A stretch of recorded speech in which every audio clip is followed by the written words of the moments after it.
Hello, and welcome to another episode of Jazzy Jeff's Trading Card Reviews. I'm Jazzy Jeff. These are trading cards. Let's review. So let me just first start by saying it feels amazing to say that. I never thought that I would be legitimately doing this show again. I know I made an appearance in an episode of Jeff's DVD drinking series, but that wasn't a true episode. I don't think everybody saw that episode and got to see my cameo in that. So, that being said, hopefully it gets posted again on YouTube by whoever runs Jeff's channel. Also, I am drinking beer. It's a bad habit I picked up off of Jeff from the DVD drinking series. He's a heavy drinker, and he got me into it, and let me tell you, it's very relaxing. It's kind of tasty. Oh, who am I kidding? It's fucking tasty. It's Rolling Rock. Rolling Rock from a can. Can't go wrong. So, it's great to be back. This is, essentially season 4. So, I know the show ended. I know I thought I would never come back, but as you guys know and could tell, you know, from some of the footage that is leaked onto YouTube, that I missed you guys. And I missed reviewing trading cards. So Jazzy Jeff is back. And I figured how appropriate to start with the trading cards that started the show. Amazingly, this is episode 45. So I did 44 episodes of the trading card review show. And only about maybe 3 or 4 of them actually got watched. So as always, please go back and check out the earlier seasons. Hopefully they get posted by whoever runs Jeff's YouTube channel. So that being said, enough of the silliness and enough of the catching up. I just want to dive right into this. Reminiscing can always happen later on. I know what you guys want. You want to see me react to the cards. You want to see me talk about the cards. You want to see me show some cards. So that's what's going to happen today, tonight, whenever you watch this, on Jazzy Jeff's Trading Card Review Show.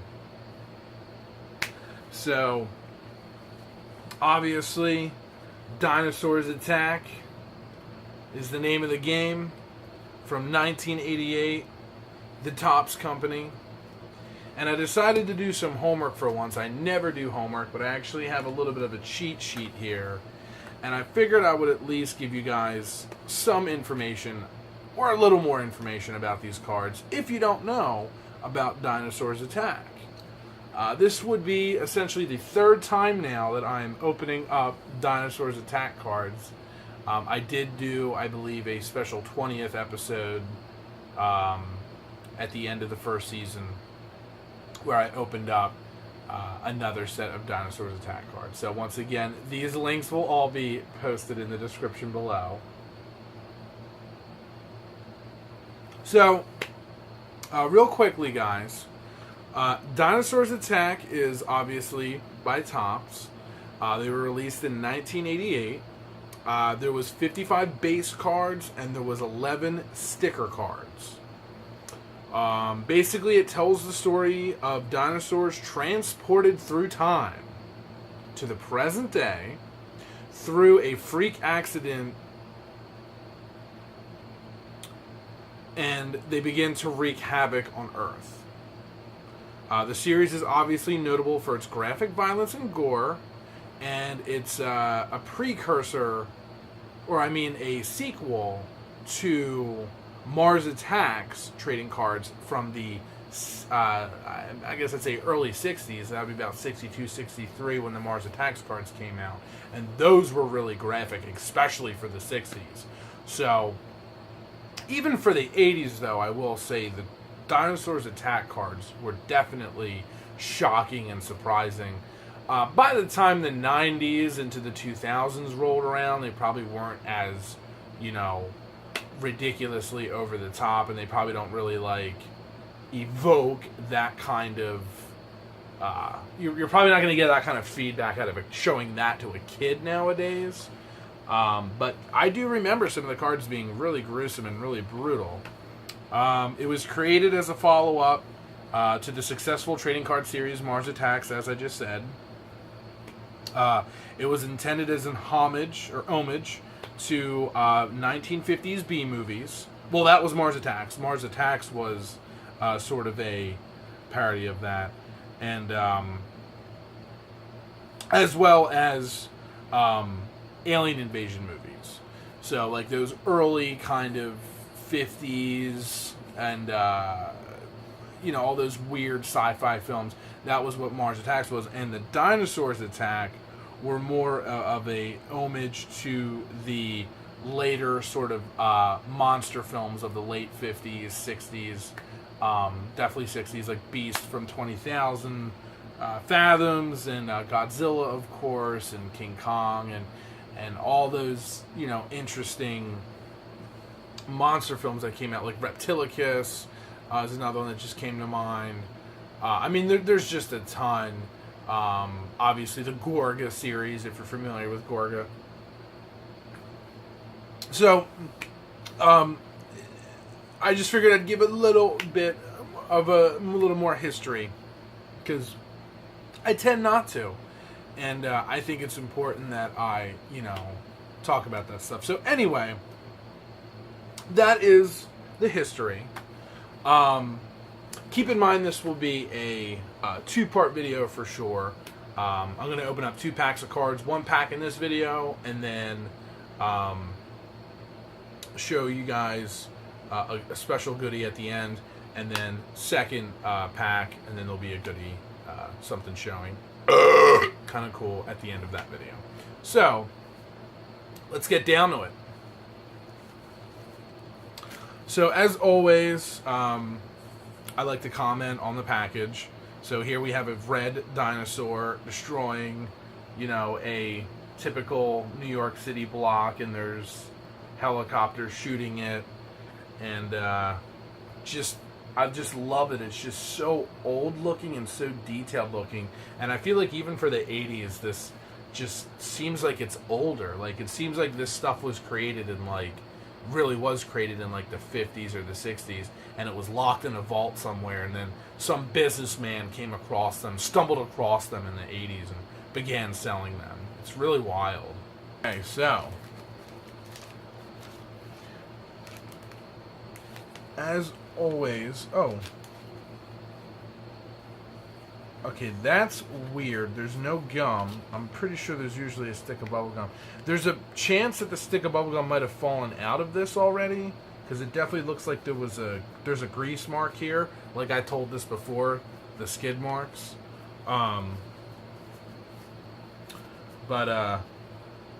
Yeah, it might have fallen out. Maybe there is a good chance it might have fallen out, or who knows? Maybe it disintegrated. It was so old. Because this is 1988, so this was about, I think, 65 years ago. 65 million years ago, to be exact, because it was when dinosaurs. So anyway, first up, I'm going to show the sticker card. So this is the I think I actually know how to pronounce this. Ankylosaurus. I don't know why I'm having trouble saying that, but Ankylosaurus. So there you go.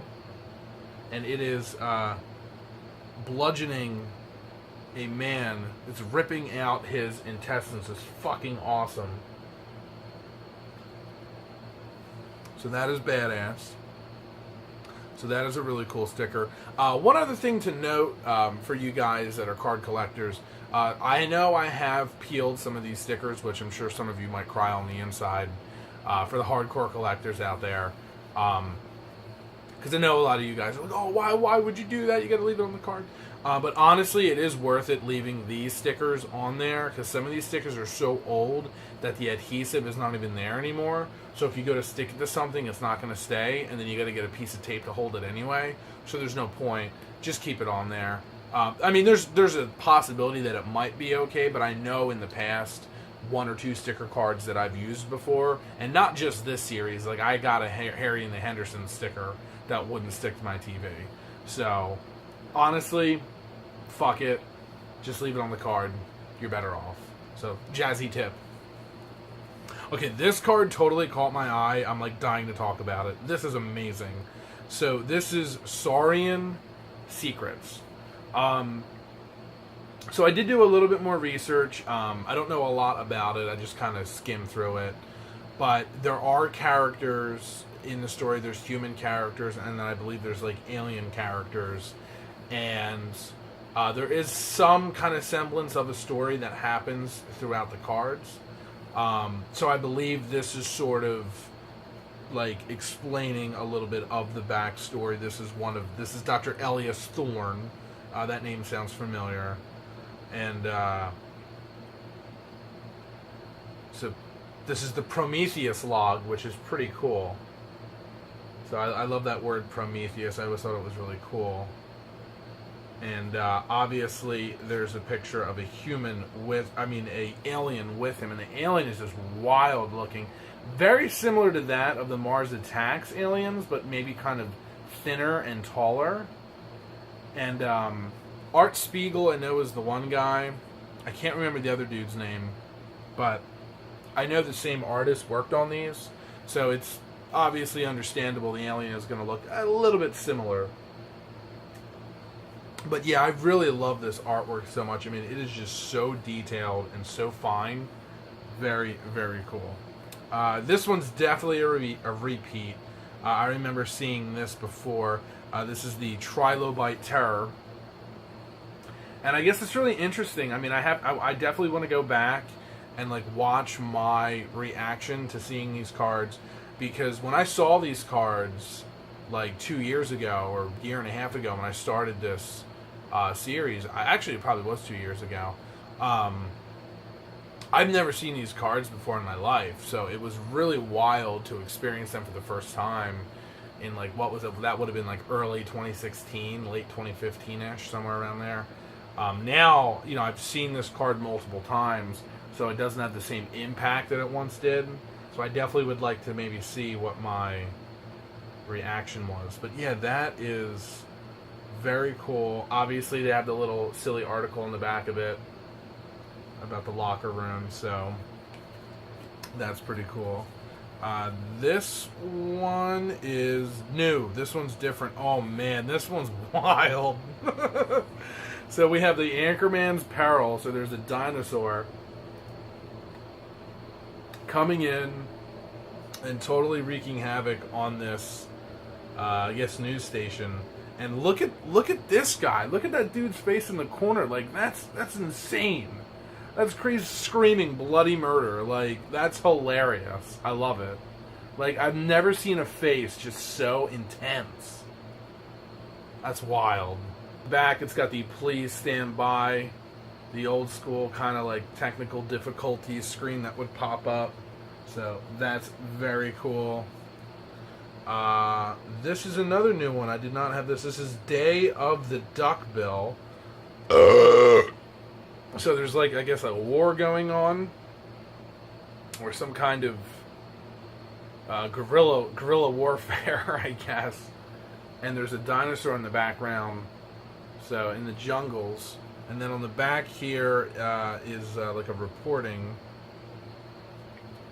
That kind of reminds me of the Night of the Living Dead film, when the guys, the reporters talking to the rednecks about how they went about killing and capturing zombies. So that is like really realistic looking. It's really wild. So there you guys go, man. This is really cool. I'm getting a lot of new ones. There's only been one repeat so far. I'm pretty sure. Yeah, this one looks new. This one's hilarious because, speaking of like monsters like King Kong, or, you know, the King of the Jungle, the lion, well, here the dinosaurs are attacking a zoo, and one is like killing a lion. The what was it, a pterodactyl has caught a giant gorilla. So there is just so much happening in this picture. You can see maybe the baby tiger up there in the corner is like trying to escape and like looking down upon the mother in like horror. Or maybe that's the father. But what makes it even better is it's got the human underneath. I mean, it's just little subtle touches, you know what I mean? It's like, you know, the king of the jungle, and then it's killing the human, and but then there's actually somebody higher than the king, you know? There's always another king. So that's fucking awesome. And then, as always, it's got the newspaper article on the back of it. So there you guys go. That is Dinosaurs Attack,